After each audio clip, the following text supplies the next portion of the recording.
Buenos días, ¿cómo están? Pues bien, eh, vamos a dar inicio a la sesión, nuestra tercera sesión síncrona. Eh, en esta ocasión, pues vamos a estar viendo ya una nueva unidad, que es la unidad 5, que va enfocada principalmente a todo lo que tiene que ver con la cuestión de, bien, no sé, aquí está. Lo que son habilidades financieras. Vamos a estar viendo justamente el tema de lo que viene siendo la creación de un presupuesto y pues más allá de la información que viene en en la unidad 5 dentro del Blackboard. También acuérdense que les compartí un documento central que es justamente el que vamos a revisar hoy y vamos a estar viendo pues cómo es la cuestión de trabajar la parte de presupuestos. Entonces voy a compartirles pantalla. Me comparto.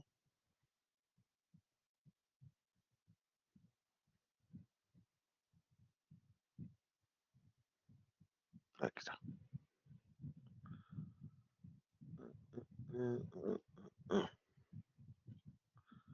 Muy bien. Pues la semana 6 vamos a estar viendo lo que es el diseño de presupuesto de producción. Entonces, lo primero que tenemos que revisar, aquí tiene el temario. Primero vamos a entender un poquito lo que es la parte de el pipeline de producción, que si bien es algo que estoy seguro que muchos de ustedes ya conocen, siempre es bueno revisar, sobre todo desde el punto de vista de negocio.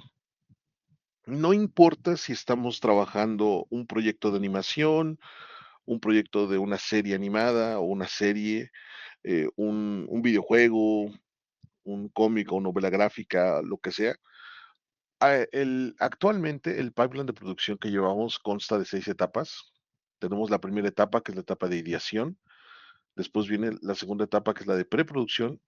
La tercera, que es producción. La cuarta, prelanzamiento. La quinta, lanzamiento. Y la sexta, post-lanzamiento. Vamos a ver rápidamente de qué se trata todo esto. La primera etapa, que es justamente la de ideación, pues comienza con el concepto.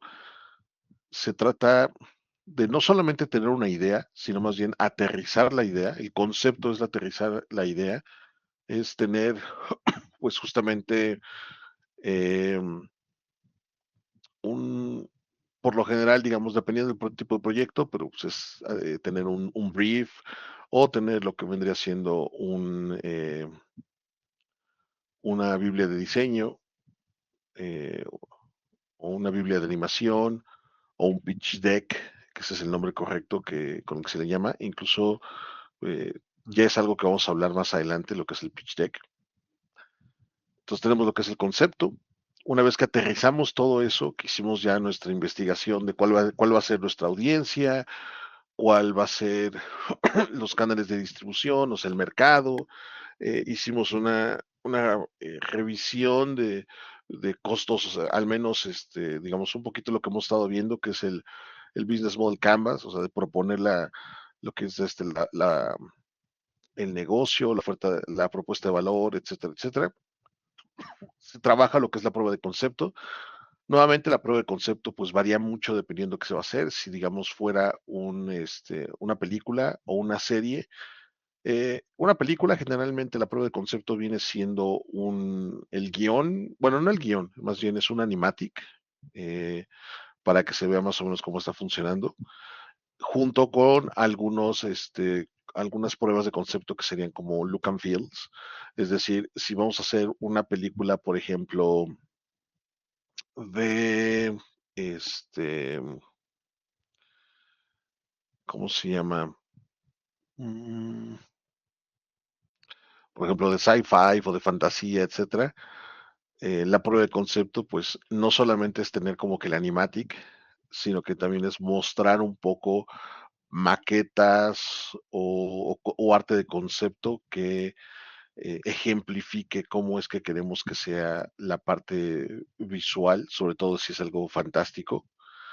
Si es algo, pues digamos que no es realista. Si es algo realista, pues no hay mucho problema. En el caso de que, pero por lo general, un cortometraje o un funciona bien. En el caso de que fuera una serie, generalmente se pide lo que se conoce como el piloto, es como ese primer episodio que puede o no ser parte del, vamos a decir, como que de toda el canon de la serie, porque muchas veces el piloto muestra, pues de manera general, la historia o introduce a los personajes y da un ejemplo de cómo va a ser la narrativa, pero puede ser que después, si todo sale bien y digamos lo compra alguna productora, a lo mejor pide cambios, ¿no? A lo mejor, y sabes que este personaje o este actor no me gusta o este personaje hay que cambiarlo. Entonces, eso llega a suceder durante la prueba de concepto. Y finalmente se hace el pitch. El pitch es una palabra que viene literalmente del béisbol, el pitching, que es básicamente el aventar la pelota, bueno, aventar la bola de béisbol. El pitch es justamente la labor de venta, el tratar de convencer a alguien más de que compre el proyecto, eh, ya sea una distribuidora, una casa productora, una casa editorial, un publisher, una disquera, etcétera, ¿no? O sea, es un inversionista. Incluso si la intención es hacer crowdfunding y hacer una campaña de Kickstarter para poder recaudar fondos y de alguna manera hacer la producción más independiente, el pitch sería justamente la página de crowdfunding, de Kickstarter, todo el diseño de la página de Kickstarter, todo el video de, pues de introducción o de presentación o de venta que van a hacer para tratar de convencer a la gente de que apoye el proyecto. Básicamente todo lo que es el concepto y la prueba de concepto va a estar incluido dentro de lo que vendría siendo la página de Kickstarter, en dado caso que quisieran hacer algún tipo de crowdfunding. Y si no es Kickstarter, sería alguna otra plataforma similar, pero básicamente el contenido es el mismo. O sea, lo mismo que se utiliza en un Kickstarter es lo mismo que se utilizaría en una junta de inversionista o en una junta de venta del proyecto para alguna productora. De ahí, pues una vez concluido eso, tenemos un primer checkpoint que sería como funciona o no funciona. Si de alguna manera no funciona, pues hay que regresarnos al concepto y volver a modificar las cosas para que pues ahora sí logre el contenido necesario para que sea aceptado, si no funciona. Y si sí funciona, entonces entramos a la siguiente etapa, que es la etapa de preproducción. La etapa de preproducción es una etapa que es crítica, es a mi punto la etapa más importante de todo proyecto, porque la etapa de preproducción es justamente donde se va a hacer toda la planificación y toda la cuantificación que va a requerir el proyecto. Y es una de las principales razones por las cuales muchas producciones amateur o muchas producciones independientes fracasan, porque la preproducción prácticamente se la saltan o la quieren improvisar y quieren entrar directo a la producción. Pero la preproducción es vital porque la preproducción es primeramente la planeación. La planeación pues implica justamente todo lo que tiene que ver con calendarios, presupuestos, logística, es todo, o sea, se tiene que en papel plantear completamente de qué se va a tratar el negocio, o sea, en este caso el proyecto, en papel, y hacer análisis los necesarios, puede ser que sean necesarios hacer dos, tres, cuatro veces, para garantizar que se tiene claro todo lo que se va a necesitar y tener una solución para cada una de esas necesidades.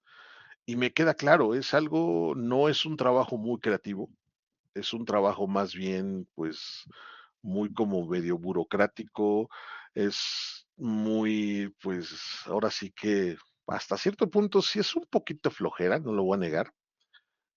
Yo soy uno de los nerds que me gusta hacer ese tipo de trabajo, me gusta hacer ese tipo de planeación y documentación también, pero me queda claro que hay mucha gente, digamos, si uno es el director de arte o el director de la película o lo que sea, es un rol más artístico, pues me entiendo que quieran saltarse todo eso y entrar de trancazo a la producción, pero nuevamente, o sea, el problema es que en la planeación es donde se tienen que hacer todas las preguntas de qué va a salir mal, cómo puede salir mal, cuándo puede salir mal y de qué manera vamos a enfrentar todo eso, ¿no? O sea, preguntas que son muy obvias, así de cuánta gente necesitamos, cuánto tiempo necesitamos, cuánta lana necesitamos, y preguntas que luego no son tan obvias, pero hay que tener contingencias, hay que tener planificación para eso.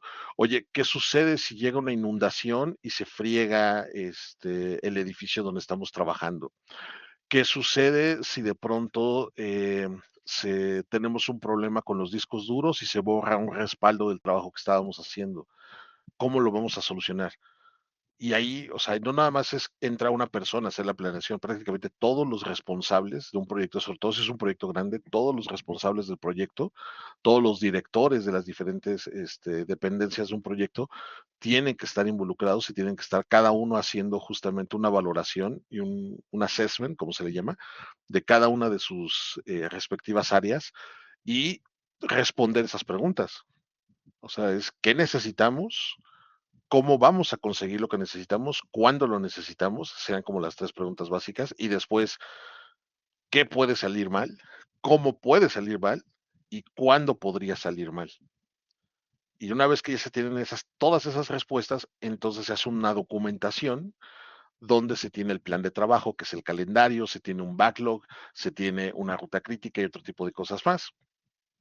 Y también se tienen contingencias. ¿Qué hacer en caso de? ¿Qué? Porque es algo que va a suceder. O sea, una producción profesional se caracteriza por eso. Hay mucha gente que piensa que una producción profesional es una producción grande, es una producción así de, una película súper millonaria, así, con un presupuesto súper millonario, o es una serie que tiene tres, cuatro temporadas, o es un videojuego triple A para todas las consolas, etcétera.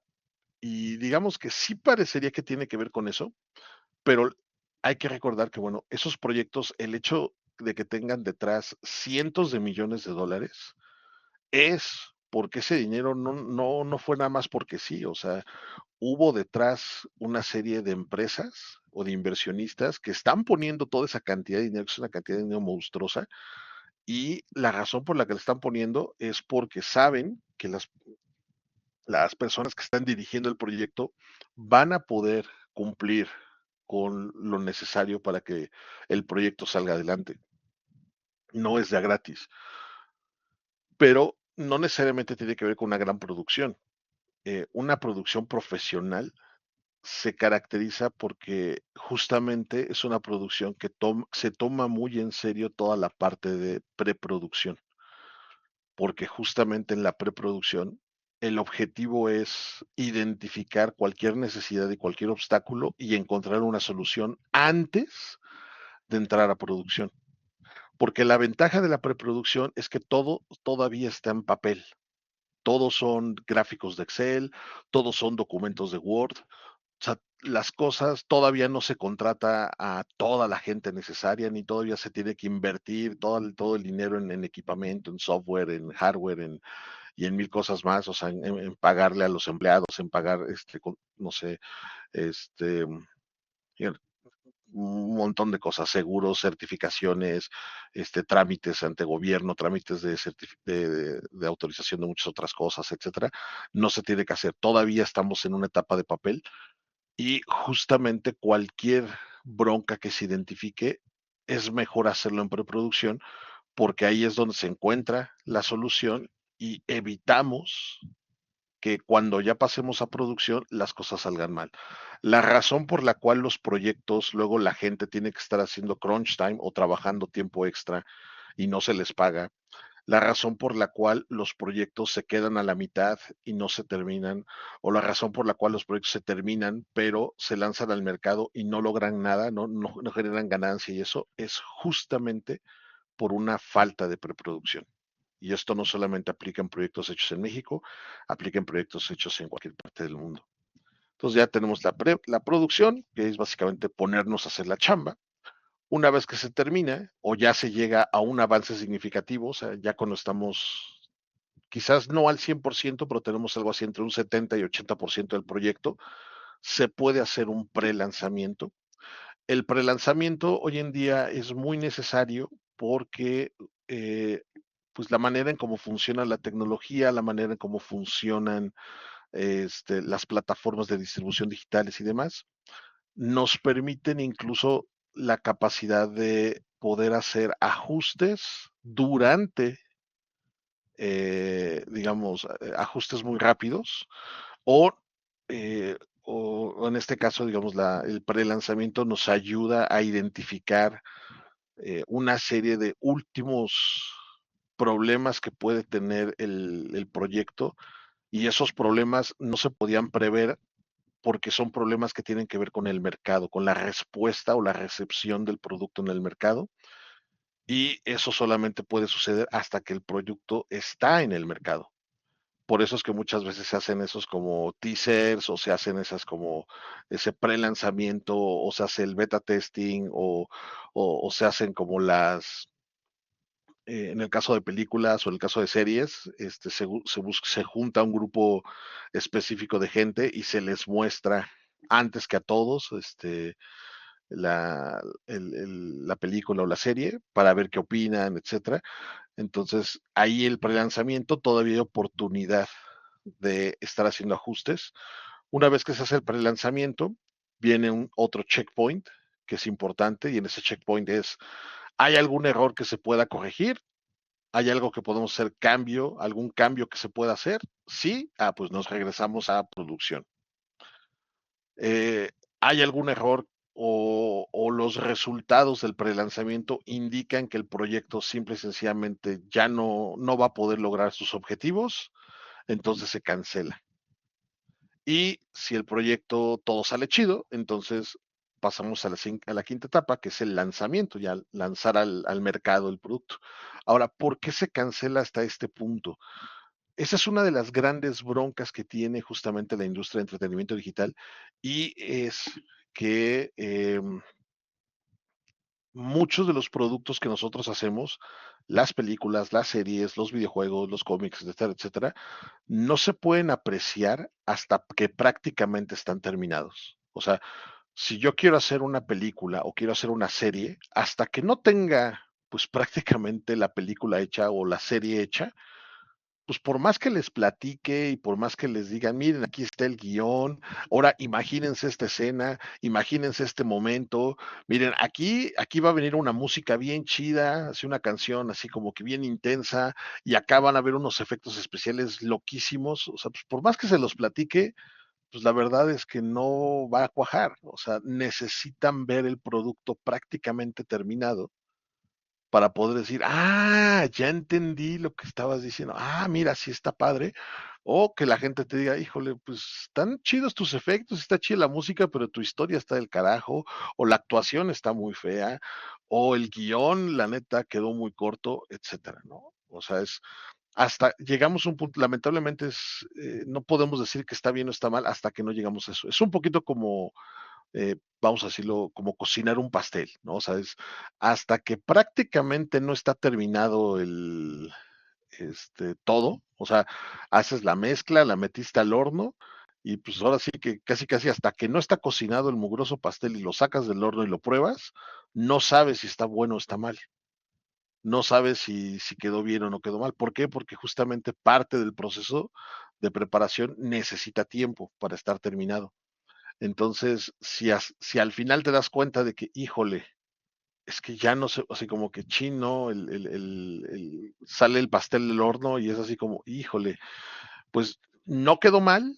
Ahora lo que sigue es decorarlo, así vamos a ponerle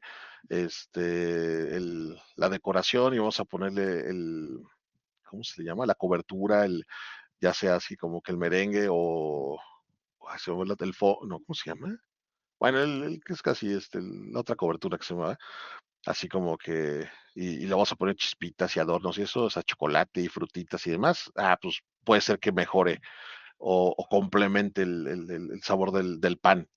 Pero si de pronto la base del pan que se horneó está mal, así, y está muy salado, o está muy dulce, o sabe amargo, o lo que sea, es así como, híjole, no saben qué, esto ya nos va a servir. O sea, no importa qué tanta, ahora sí como qué tanto merengue le pongamos o qué tantas chispitas de chocolate le pongamos o jarabe o frutitas, el pastel va a saber feo. Pues ni modo, tírenlo a la basura. Es exactamente el mismo concepto. Y bien, y esa es la razón por la cual en esta industria, en sus diferentes sectores, como animación, cine, series, videojuegos, novelas, música, etcétera, etcétera, etcétera, hay una enorme cantidad de proyectos que nunca, nunca van a ver la luz.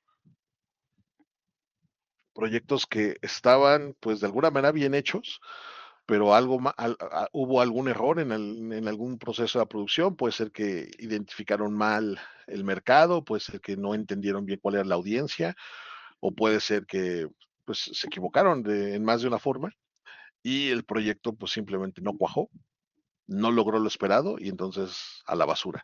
Hay proyectos que incluso pueden estar muy bien, pueden estar, pues vamos a decirlo, como que perfectos en toda esta etapa de preproducción y el error que cometieron no tiene que ver con el proyecto directamente, sino más bien es la expectativa de ganancia era que el proyecto tenía que generar, vamos a decir, 100 millones de ganancia y después del prelanzamiento y algunos análisis más, se demostró que lo máximo que podría llegar a ganar serían 70 millones. Y hay empresas que literalmente es, híjole, es que si no logran la meta esperada, es más pérdida que otra cosa. O sea, le sale más caro terminar y lanzar al mercado el proyecto que matarlo. Es más barato matarlo desde el punto de vista financiero. Entonces, hay veces que así sucede. Pero en fin, viene el lanzamiento, que es vender el juego o vender la película o estar en el mercado, todo eso. Y luego viene una sexta etapa, que sería el post lanzamiento, que es justamente trabajar todo lo que tiene que ver posterior a haber lanzado este, el producto en este caso. ¿Qué puede ser? Pues ya sea hacer, dependiendo del tipo de proyecto, pueden ser ajustes a las temporadas, pueden hacer cambios de última hora en algunas grabaciones, arreglar eh, algunas cuestiones que tienen que ver con la producción, con cuestiones de efectos visuales o con cuestiones del guión. Sobre todo en animación es algo que puede ser muy común. También en el caso de videojuegos, la ventaja de un videojuego, ventaja entre comillas, es que es un software, entonces eh, puedes hacer modificaciones y simplemente eh, compartes o publicas la actualización o el parche o el contenido del DLC, como se le conoce también, y entonces todo eso simplemente son modificaciones al software, al contenido que ya tiene en este caso el consumidor, y ahí se hacen ajustes y cambios y demás. Entonces, es importante que entiendan cómo funciona esto, cómo es el pipeline de producción, independientemente del proyecto, todos los proyectos básicamente, bueno, independientemente del sector, perdón, todos los proyectos básicamente siguen esta regla, es lo que hoy en día usamos en producción y entender, bueno, pues más o menos que cada una de estas etapas es vital y entender que cada una de estas etapas tiene también pues un coste. Ahora, vamos a ver rápidamente qué características hay que tomar en cuenta. Cuando nosotros tenemos ya un proyecto que queremos hacer, lo primero que vamos a realizar del proyecto, una vez que ya tenemos, digamos, toda la cuestión, todo lo que hemos hecho ya, lo que hemos hablado previamente, ya tenemos nuestra propuesta de valor, ya identificamos quiénes van a ser nuestros consumidores o nuestra audiencia, ya tenemos nuestro modelo de negocio, etcétera, etcétera. Ahora lo que sigue es, ok, vamos a hacer el trabajo, ¿no? Vamos a hacer la película, la serie, el juego, el cómic, lo que sea. Ok, ¿qué es lo primero que vamos a hacer? Vamos a hacer un backlog. Un backlog es una lista de todas las cosas que el proyecto va a tener. En este caso, el backlog de una película o una serie animada o una producción, digamos, de VFX o una producción de animación, pues, ¿qué necesitamos? Necesitamos el guión, necesitamos el animatic, necesitamos el layout, necesitamos el breakout de cada una de las escenas o de las secuencias, necesitamos en este caso los fondos, el diseño de personajes, necesitamos obviamente la animación, necesitamos las voces, necesitamos la pista sonora, necesitamos los efectos de sonido, necesitamos la edición, necesitamos la postproducción o el compositing, la edición, el color, bla, bla, bla. O sea, todas las cosas que se necesitan, tiene que hacerse una lista de cada cosa que se va a necesitar en el proyecto y a eso se le llama un backlog del producto o el product backlog. Una vez que se tiene esa lista no nada más existe en un vacío, o sea, no nada más es como, pues tengo la lista y ya, sino esa lista se tiene que clasificar. Ahí lo que sigue es algo, bueno, aquí viene un poquito cómo es el diseño de un backlog de producto, aquí viene, digamos, unas ideas, unas ideas, son más bien el proceso que hay que hacer. El backlog tiene que seguir estas 6 etapas. La primera es el wishlist, es así, todas las cosas que queremos que tenga el proyecto, se hace una lista de todas las cosas que queremos que tenga. No hay límites, aquí sí es obviamente dentro del enfoque hacia lo que va, pero es todo lo que se nos ocurre que pueda tener. Luego, a cada uno de estos puntos que hicimos de nuestra lista, de nuestro wish list o nuestro future list, vamos a hacer el segundo paso es asignación de prioridades. La asignación de prioridades es ir punto por punto, así uno por uno, y responder una simple pregunta. Si le quitamos esto a la producción, ¿se rompe? O sea, si yo le quito, vamos a decir, que no sé, estoy haciendo estoy revisando mi lista de cosas y digo, a ver, si estoy haciendo una serie animada, una película animada y le quito el storyboard, pues sí, va a romper el proyecto. Si le quito el layout, también va a romper el proyecto. Si le quito el diseño de proyecto, el diseño de persona, también va a romper el proyecto. O sea, son cosas que tienen que ir. Pero a lo mejor a alguien se le ocurrió como, oye, estaría bien chido utilizar fondos 3D y animación de personajes en 2D. Y ahí, y por ejemplo, ese punto, ahí sí se podría discutir. Oye, ¿esto qué onda? O sea, ¿es necesario tener fondos en 3D? ¿Nos va a ayudar en algo? Puede ser que se vea chido, pero literalmente si respondemos a esa pregunta, si le quitamos esto, el proyecto se rompe, pues la verdad, quitarle fondos 3D al proyecto, en el caso de que sea una animación, vamos a decir una serie animada 2D, pues no va a perjudicar en nada. O sea, pues en vez de hacer fondos 3D, pues hacemos fondos 2D, entonces no se rompería el proyecto. Ok, a lo mejor ese elemento no es indispensable y puede ser así. Ok, como no rompe el proyecto, pues no va a ser de mucha prioridad, va a ser de prioridad a lo mejor media. ¿Por qué? Porque a lo mejor los fondos en 3D nos ayudarían a reducir mucho el trabajo de estar haciendo fondeos y movimiento de cámaras y cosas así. Y una vez que tengamos un fondo, lo podemos reciclar un montón de veces. Y, ok, va. Entonces vamos a decir que es un punto medio. O sea, si lo quitamos, el proyecto no se rompe, pero si lo dejamos, el proyecto podría haberse beneficiado. Entonces es un punto medio. Y puede haber así como que algún otro punto que sea como utilizar en el soundtrack, utilizar a la sinfónica de no sé, de Inglaterra para tal cosa. Y así como, güey, la neta no. O sea, sí necesitamos música, pero si la sinfónica de Inglaterra no lo hace, no pasa nada, ¿no? O sea, el proyecto no se va a ver perjudicado, entonces eso es algo de muy baja prioridad. Luego vamos a hacer después de la asignación de prioridades hacemos la asignación de riesgos. Y la asignación de riesgos es igual, es ir uno por uno. Y ahora vamos a contestar la pregunta, ¿sé cómo se hace? Porque el riesgo va de la mano con el conocimiento de cómo hacer las cosas. Si sabemos cómo se hacen las cosas, entonces no es mucho riesgo. Pero si no sabemos cómo se hacen, entonces sí es un riesgo mucho más elevado. Entonces, entre más experiencia o más conocimiento tengamos de algo, menor el riesgo y entre menos conocimiento y experiencia tengamos de algo, mayor el riesgo. ¿Por qué? Porque quiere decir que al no saber cómo hacerlo, pues va a implicar que vamos a tener que aprender a hacerlo, eso es por un lado, o conseguir a alguien que lo sepa hacer, y eso puede tardar tiempo y costar dinero. Y al no saber cómo hacerlo, pues también nos vamos a enfrentar a problemas de, bueno, Si no sé cómo se hace, ¿qué necesito yo para saber cómo se hace y qué otras cosas están conectadas a eso? Pero no lo sabemos. Entonces eso puede perjudicar mucho el proyecto. Entonces aquí las cosas que estén, que no tengamos la menor idea de cómo se hacen, son de mucho riesgo y las cosas que sí sabemos cómo se hacen o que ya hemos hecho muchas veces son de menor riesgo y pueden tener puntos intermedios. Tanto para la asignación de prioridades como para la asignación de riesgo, se recomienda tener escalas. O sea, máximo 5 niveles. O sea, nivel 1 es el nivel de máxima prioridad, nivel 5 es el nivel de mínima prioridad.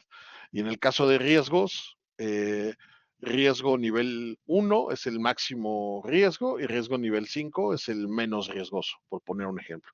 Pueden ser por números, pueden ser por letras, como quieran. El chiste es que de preferencia tengan máximo 5 niveles. Pueden tener 3, o sea, alto, medio y bajo, pero si quieren tener un poquito más de flexibilidad, pueden agregar otros 2 niveles más para que tengan ahí esas opciones. Ya una vez que hicimos esta asignación de riesgos y asignación de prioridades, viene el primer filtro. Y el primer filtro es, pues justamente, revisar cuáles son todas las cosas que hemos, o sea, todos los filters que, o todos los elementos de la lista. Decir, a ver, ¿qué onda? No, pues tiene básicamente todo lo que tiene un riesgo, una prioridad alta y un riesgo alto, va al principio. O sea, es lo primero que hay que ver cómo solucionar. Es prioridad alta. ¿Por qué? Porque si se lo quitamos se rompe el proyecto y es riesgo alto porque no tenemos la menor idea de cómo se hace. Entonces, eso es algo súper vital para esto, ¿no? Igualmente, todo aquello que identificamos que tiene un riesgo, una prioridad baja,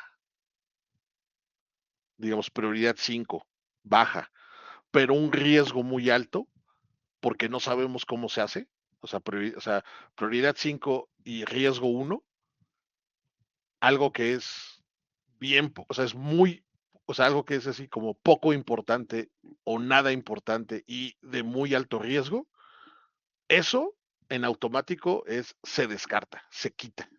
¿Por qué? Porque no sirve para nada. O sea, si se lo quitamos al proyecto no le pasa nada. Y además no sabemos hacerlo. Entonces, ¿para qué nos vamos a complicar la vida e intentar hacer algo que a la mera hora no va a servir? Entonces, eso se tacha. O sea, esos elementos de entrada se quitan del proyecto. Entonces ahí se van tratando de acomodar. Pues justamente primero por prioridades y después por nivel de riesgo. Entonces, todos los que son todo nivel 1, que son prioridad muy alta, o no, y todo lo que sea riesgo muy alto van de la mano. Luego prioridad, vamos a decir, eh, alta y riesgo, y ahí se van acomodando por riesgo. Luego prioridad baja y así sucesivamente. O sea, se va haciendo un acomodo. Ahí luego más adelante hay un video donde más o menos ejemplifico cómo es que se tienen que hacer este tipo de cosas. Y aquí es muy importante porque en este filtro no solamente vamos a identificar cuáles son los elementos de mayor riesgo que tenemos que atender y de mayor prioridad, sino también cuáles son los que vamos a eliminar completamente porque no nos sirve, pero también nos vamos a dar cuenta si de pronto más de la mitad de las cosas que se tienen que hacer son prioridad alta y riesgo alto, es decir, que no tenemos la menor idea de cómo se hace, nos está indicando de manera muy inmediata, es un red flag enorme porque nos está indicando de que no tenemos la menor idea de cómo hacer ese proyecto. O sea, no sabemos, no tenemos los conocimientos ni la experiencia para hacer lo más importante del proyecto. Entonces, básicamente lo que nos está señalando en papel es no estamos listos para enfrentarnos a un proyecto tan complicado. Lo mejor sería modificar el proyecto para tratar de hacer algo que está más dentro de nuestros conocimientos y de nuestras habilidades. Se entiende que haya algunos puntos que son importantes y que no lo sepamos hacer, pero si más de la mitad de los elementos en la lista son de prioridad alta y de riesgo alto, Entonces, prácticamente lo que nos está diciendo es que nos estamos metiendo en un problema enorme porque no vamos a tener la menor idea de cómo solucionarlo. Entonces hay que cambiar las cosas. Ya una vez que hicimos este primer filtrado y nos quedamos con los elementos en la lista, digamos, ya depurada, el siguiente paso, el paso número 5, es identificar dependencias. Las dependencias hay que entender que hay tareas que dependen de más cosas. Por ejemplo, hay, como se dice, animación de personajes, ¿no? Un elemento es animación de personajes. Ok, pero para que animación de personajes suceda, primero tenemos que tener a los personajes listos.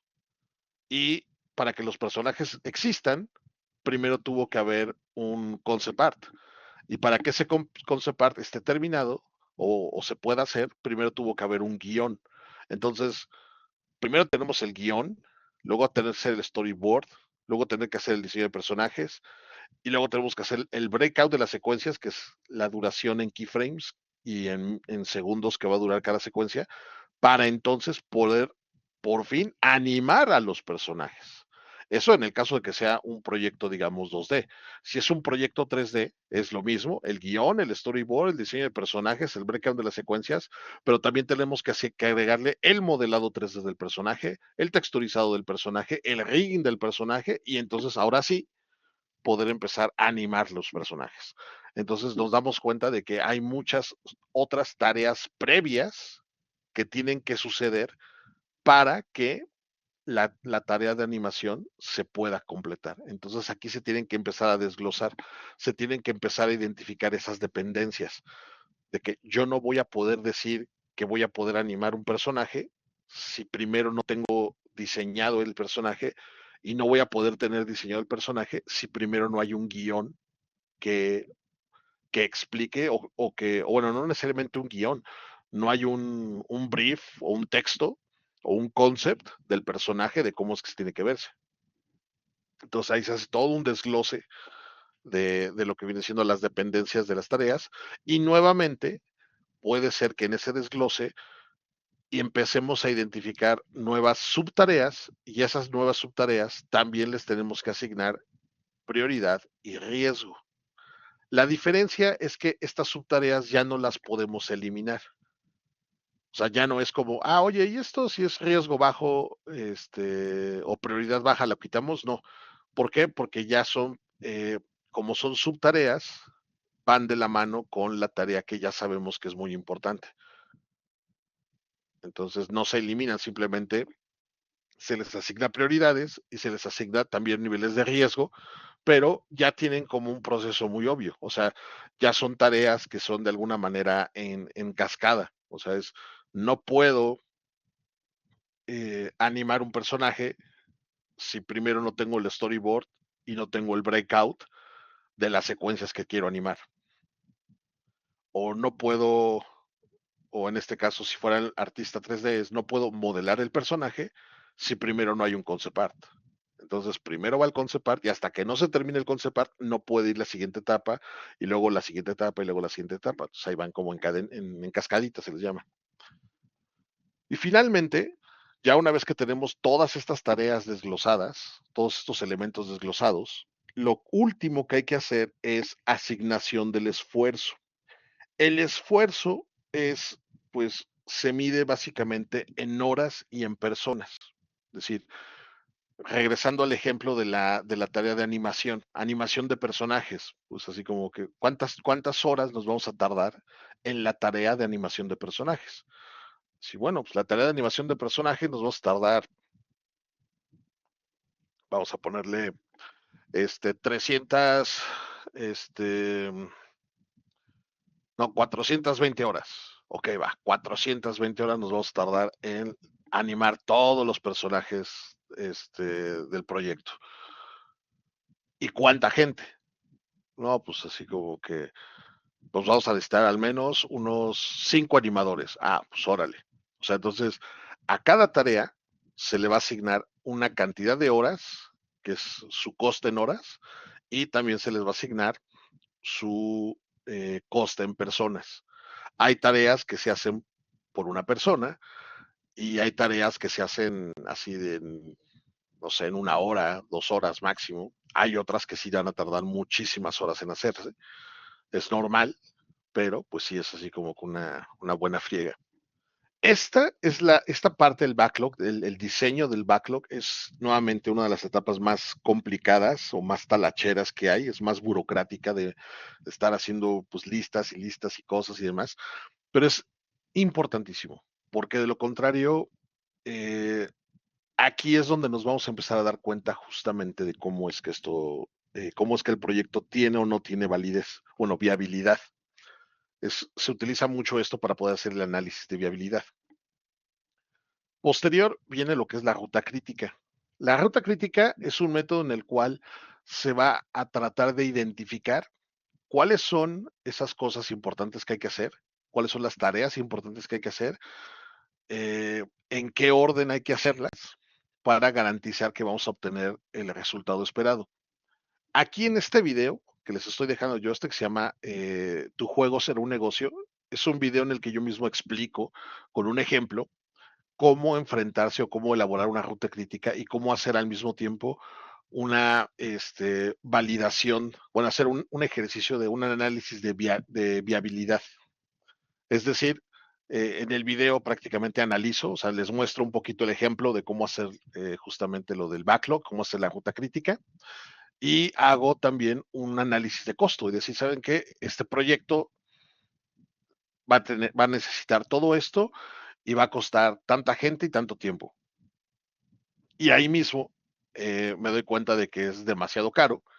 Entonces, ¿qué tengo que hacer? Me regreso y empiezo a quitar cosas, empiezo a modificar cosas para a modificar las tareas y demás para tratar de hacer que el proyecto sea costeable. Y esto es justamente algo que se hace dentro de la ruta crítica. Y es aquí, en este tipo, digamos, de momentos en una producción, les digo que en papel nos estamos dando cuenta de lo que se va a poder y lo que no se va a poder. Y es mejor solucionarlo ahorita que todavía está en papel a querer solucionarlo cuando ya estamos a mitad de la producción. Luego después vamos a empezar a ver lo que son los presupuestos. Presupuestos, pues ya saben que es justamente el decir cuánto tiempo nos va a tomar hacer algo y cuánto dinero nos va a costar, básicamente. Ahí viene un video que explica pues más el concepto de presupuesto. Hay muchas formas de hacer presupuestos, pero dentro del desarrollo de proyectos de entretenimiento, los dos métodos más comunes para hacer presupuesto es un presupuesto por personal o un presupuesto por tareas. ¿Qué diferencia hay entre uno y el otro? Presupuesto por personal es la forma más, vamos a decirle entre comillas, fácil y rápido de poder calcular cuánto va a costar hacer algo. Porque el presupuesto por personal es decir, a ver, ¿cuánta gente vamos a necesitar?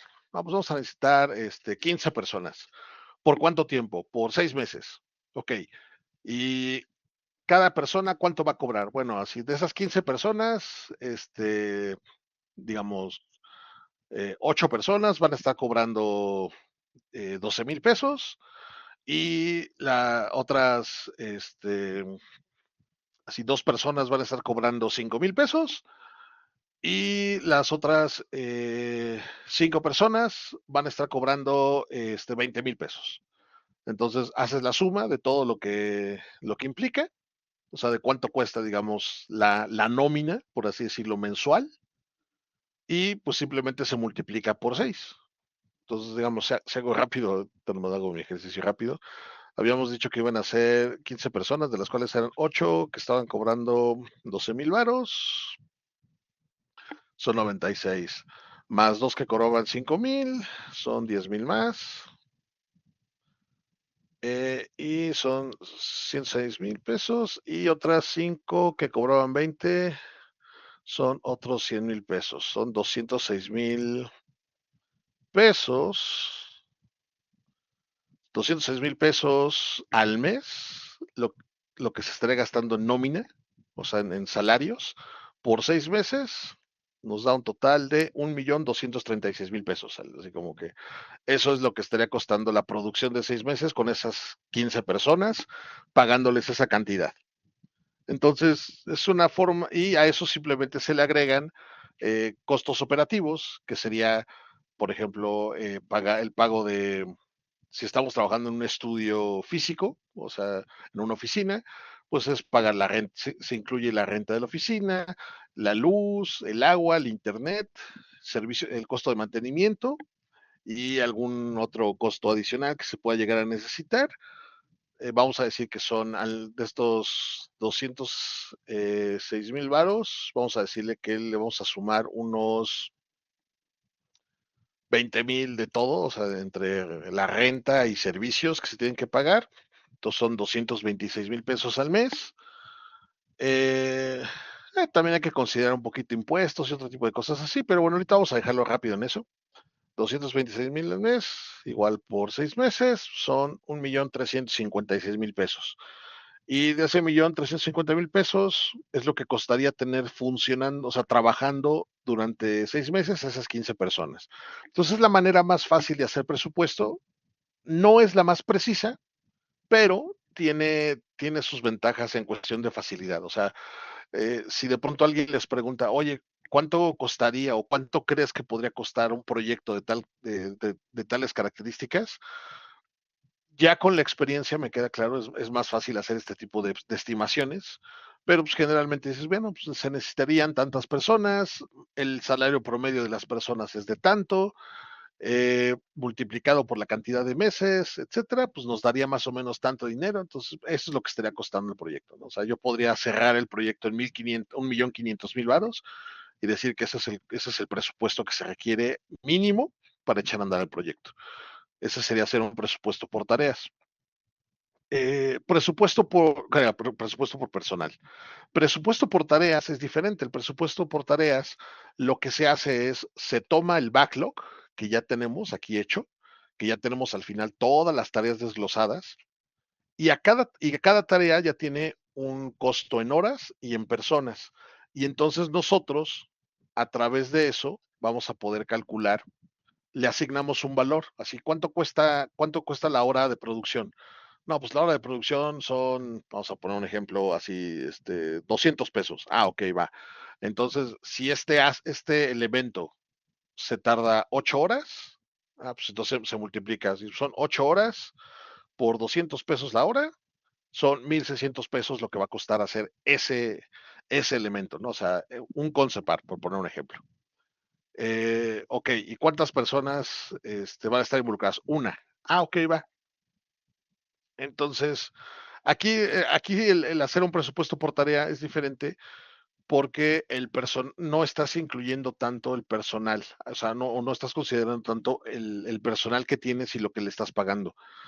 Aquí lo que haces es, a cada tarea, a cada elemento de la lista le pones un presupuesto. ¿Sí? Esta cosa cuesta tanto, esta cosa cuesta tanto, esta cosa cuesta tanto. Así, el punto 15 cuesta tanto, el punto 40 cuesta tanto y así sucesivamente. ¿Qué ventajas te da? Te permite saber exactamente cuánto va a costar cada cosa de tu proyecto, y eso es algo muy útil porque ya tienes un presupuesto de punto por punto, y de esa manera tú vas a poder tomar a tu personal, a tu gente de tu estudio o de tu proyecto y ver cuántas tareas pueden asimilar. Es decir, a ver, Juan, que es el animador, va a poder animar tanto. Entonces, de todas las tareas de animación, Juan va a poder hacer la mitad de las tareas de animación.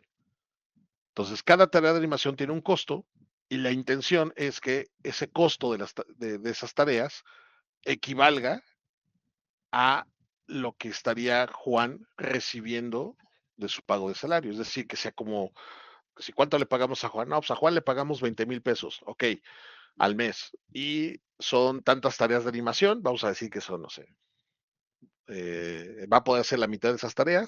Vamos a decir que son 50 tareas de animación, entonces 25 tareas de animación las va a poder hacer Juan. Entonces tenemos que asegurarnos de que Juan, las tareas de animación que hace Juan, correspondan a esos 20,000 varos al mes que se le va a estar pagando durante los 6 meses de producción.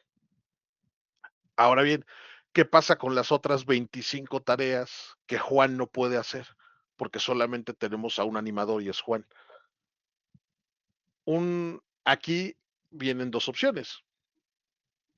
contratamos a otro animador para que se encargue de hacer las otras 25 tareas, o si necesitamos hacerlo más rápido, pues necesitamos más gente, necesitamos más animadores. Puede ser que no tengamos chance de contratar, o sea, entre más animadores tengamos, más trabajo podemos repartir. Entonces decir, ¿sabes qué? Vamos a hacer lo siguiente. De esas 25 animaciones que quedan, vamos a repartirlas en pequeños como paquetes. Y digamos, van a ser paquetes de, por ejemplo, 25 entre 5, de a 5 van a ser 5 paquetes de 5 secuencias animadas o 5 tareas de animación que se tienen que hacer. Y entonces, y como ya están presupuestadas, ya se tiene un costo. Es decir, ¿sabes qué? El paquete uno tiene un presupuesto, o sea, son 5 animaciones y esas 5 animaciones tienen cada una por separado costaba tanto, entonces ya tienen un presupuesto. O sea, esas 5 animaciones, el paquete uno cuesta, vamos a ponerle 30,000 varos. El paquete 2 cuesta 40,000 varos. El paquete 3 cuesta 12,000 varos. Y así el paquete 4 y el paquete 5 cuestan X. Y ya de esa manera va a ser más fácil negociarlo, porque entonces puedo ir, no necesariamente puedo contratar a un animador de planta, sino que puedo buscar freelancers. Y esos freelancers decirle, oye, mira, tengo este trabajo, tengo un paquete, o sea, hay 5 secuencias de animación que necesito hacer y las tengo cotizadas en 30,000 varos. ¿Qué onda? ¿Le entras o no le entras? Sí, sí, le entro. Ah, chingón, va. Sole, tú haces esas. Llega otro, oye, mira, tengo estas secuencias animadas que cuestan, o sea, tengo estas 5 secuencias animadas y en total son 12,000 varos. ¿Te late o no te late? Híjole, no, no me late. Bueno, tengo esta otra que son 5 secuencias animadas, pero son 40,000 varos porque son más complicadas. Ah, esas me gustan más. Ah, pues órale, échatelas tú. Entonces te da esa oportunidad de poder repartir mejor el trabajo cuando se tienen que hacer proyectos más complejos, o ya sea porque no tenemos suficiente personal o porque necesitamos tener, pues, hacer trabajo por freelance, que es algo muy normal en esto. Entonces, son de las dos maneras de hacer presupuestos. Aquí les menciono un poquito el concepto también de lo que es la hora laboral. Acuérdense que en México la hora laboral, el día laboral en promedio tiene 8 horas, pero no es obligatorio que sean 8 horas. Pueden ser un poquito más, pueden ser un poquito menos. Lo que importa es que la semana laboral, porque así es como lo dicta la ley mexicana de trabajo, la semana laboral es de 48 horas a la semana. Y esto generalmente son 8 horas si se trabaja por 6 días. Ahí hay algunas cosillas que ya con el tiempo podrán aprender, pero sí es muy importante entender que la medida es esta: 48 horas la semana laboral. Y tenemos la oportunidad según un acuerdo entre el empleado y el empleador, o el patrón y el trabajador, se pueden repartir las horas de manera diferente, siempre y cuando se cumplan con esas 48 horas de trabajo. Pero en fin, aquí lo que importa es que por lo general manejamos 8 horas de trabajo al día y 48 horas de trabajo a la semana. Luego, aquí viene un poquito el concepto de hora de producción. Aquí viene básicamente la hora de producción. Se refiere a la cantidad de trabajo o productividad de un individuo o un sistema que pueda generar en cualquier hora específica. Hay 3 mediciones. Está lo que se llama hora persona, hora máquina y después viene hora de producción. Aquí pueden ver un video que habla un poquito más de lo que es la hora persona. Le llaman hora hombre, pero yo prefiero llamarle hora persona. Eh, Aquí viene cómo hacer el cálculo de hora persona. El cálculo de hora persona es bastante sencillo. Son gastos fijos, que son sus gastos mensuales que tienen al mes, más gastos variables, que sería como la ganancia que esperan obtener al mes. Se suman estos dos, se dividen entre 192, que son las horas de trabajo al mes, y eso nos va a dar como resultado lo que es la hora persona. Aquí tengo un ejemplo, digamos 15,000, que son los gastos fijos, más 5,000, que es la ganancia, entre 192 nos va a dar este resultado, que son 104.16 pesos la hora. Luego viene el cálculo de hora máquina. El cálculo de una máquina corresponde a la operatividad, digamos. En el caso de que fuéramos una industria, estuviéramos trabajando con maquinaria pesada, o sea, en construcción, una cosa así, cada maquinaria tiene un costo. O sea, digamos, el tractor, la grúa, la prensa, lo que sea, o sea, cada una de esas cosas tiene un costo de depreciación. Es decir, la maquinaria se va depreciando conforme se va utilizando. Y el costo de depreciación es lo que, pues de alguna manera, define cuánto tiempo tiene una vida útil la maquinaria, y de acuerdo a la vida útil se calcula pues cuánto es que debería de estar produciendo eh, pues de manera pues consecutiva. Ahora, en este caso, como nosotros no usamos maquinaria pesada ni nada, usamos equipo de cómputo o dispositivos digitales, aquí el costo de depreciación ya está de alguna manera definido en el mercado. Por lo general, el costo de depreciación es del 30% anual. Es decir, que al año, una computadora, si ustedes compran una computadora hoy, dentro de un año, esa computadora ya perdió el 30% de su valor. Y dentro de 3 años, esa computadora ya perdió el 30% de su valor. Es por eso que cuando ustedes o cualquiera de nosotros compramos un equipo electrónico, es muy, muy raro que nos quieran dar una garantía de más de 3 años. Lo máximo que nos dan de garantía es de 3 años, porque posterior a esos 3 años ya el dispositivo, la computadora, ya perdieron el 100% de su valor en el mercado.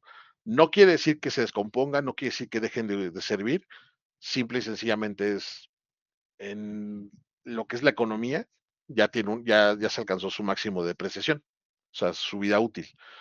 Aquí en este caso es el costo del equipo, más por la depreciación anual, entre 12, que son los meses del año, y después todo esto entre 192, que son las horas de trabajo al mes. Y eso es lo que nos va a dar la hora máquina.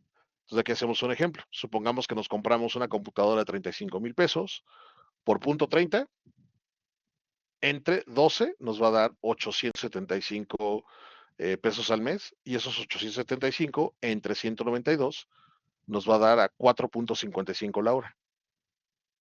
Entonces ya que tenemos tanto la hora persona como la hora máquina, lo que sigue ahora es la hora de producción. La hora de producción se calcula sumando ambas horas, hora de persona más hora máquina. Entonces son los 104.16 más los 4.55, nos va a dar 108.71 pesos la hora. Esta es la hora de producción. Es decir, en este ejemplo, eh, nosotros cobraríamos la hora de trabajo en 108 pesos, o más específicamente, después de hacer este ejercicio, el costo mínimo es de 108,71 o 109, si quieren, 109 pesos si lo redondeamos. Sería lo mínimo que debería de cobrar para poder, la hora. Puedo cobrar más, nada me impide cobrar más, o nada les impide a ustedes cobrar más. Ahora, estos 108, ojo, son un ejemplo de lo que hicimos aquí en estas sumas. Aquí el chiste es para que ustedes identifiquen cuál es su costo persona, de hora persona. Ustedes tienen que calcular sus gastos fijos y sus gastos variables. Aquí puse un ejemplo, o sea, son 15,000 más 5,000, pero ustedes pueden tener más gastos fijos, pueden tener a lo mejor 20,000, 30,000 gastos fijos, o pueden tener menos, pueden tener a lo mejor 7,000 gastos fijos, o sea, está chido. Y gastos variables. ¿Qué son los gastos fijos? Gastos fijos es lo que les cuesta un mes de vida. La renta, el agua, la luz, el internet, el gas, alimentos, transportes, eh, cuestiones médicas, seguro médico, gimnasio, salir de fiesta con los amigos, etcétera. O sea, todos sus gastos al mes son sus gastos fijos. Gastos variables, en este caso sería como la ganancia esperada, es decir, yo al mes quiero ganar, vamos a ponerle 7,000 varos. O sea, no se trata, o sea, si quieren pueden ponerle, yo quiero ganar 100,000 pesos, está chido, o sea, no hay bronca, no hay límite. Ahí simplemente tomen en cuenta que entre más alto sea este número, más difícil va a ser que alguien se los quiera pagar. Entonces hay que ser un poquito realistas. Entonces, generalmente aquí estoy poniendo gastos fijos, digo, no, pues tengo gastos fijos de 15,000 varos y quiero tener una ganancia de 5,000 varos mensuales. Digo, se puede, es decir, con estos 15,000 cubro todos mis gastos y son 5,000 que puedo ir guardando en el banco. Ok. se vale, ¿no? Entonces, ya se divide entre 192 y eso es lo que cobraría por hora. Entonces, igual lo mismo, aquí el costo de equipo, pues depende del equipo que tengamos. Puede ser que tengo yo una computadora, pero también tengo una tablet, pero también tengo otras cosas, etcétera. Entonces, seguimos con eso. Y ya que tenemos nosotros este cálculo de hora, es el mínimo, ojo, es el mínimo que debemos de cobrar. Ya sea si queremos ser freelance, que muchos de ustedes tienen como esa duda de, oye, ¿cuánto cobraría por un trabajo de esto? ¿Y cuánto cobraría por un trabajo de aquello? Hagan su cálculo de costo de hora de producción para que sepan cuánto cobrar por hora y de esa manera, pues simplemente ustedes ya saben. O sea, si cobran menos de esta cantidad, van a tener pérdidas. Si cobran más de esta cantidad, van a tener ganancias. Entonces, si de pronto dicen, 108, 109 varos la hora se me hace muy poco, quiero cobrar 120. Cobren 120, no pasa nada. Al menos ustedes ya saben que van a tener, que es suficiente para cubrir sus gastos. Entonces, si les cae una chamba de freelance, ustedes pueden decir, pues esta chamba me voy a llevar 2 semanas, o un mes, o mes y medio, trabajando 8 horas al día, pues multiplicándolo tanto, me va a salir tanto. O sea, el chiste es que ya saben cuánto les va a salir. Y en el caso de presupuestos de proyectos más grandes, una vez que ya tienen este cálculo, pues simplemente se lo agregan a cada uno de los elementos de la ruta crítica o de la lista del backlog, que ya tenemos asignado por horas, entonces ya sabemos cuánto va a costar cada cosa. En fin, entonces eso sería lo importante del tema de hoy. Les recuerdo, chavos, que por favor estudien. La próxima semana va a haber examen, así que por favor repasen lo que se ha visto, lo que se vio en esta semana y los documentos que vienen de la unidad 5, que es lo que viene, y creo que también la unidad 6, que es lo que va a venir para la... No, la unidad 5, perdón. La unidad 5, que es para lo que viene del siguiente examen. Entonces, por favor, repasen. También repasen las unidades previas por cualquier cosa. Y pues nada, revisen por favor el podcast de esta semana y cualquier duda que tengan, ya saben que pueden dejar su mensaje ahí en el Blackboard. Eso es todo por hoy. Nos vemos en la próxima. Tengan bonita semana.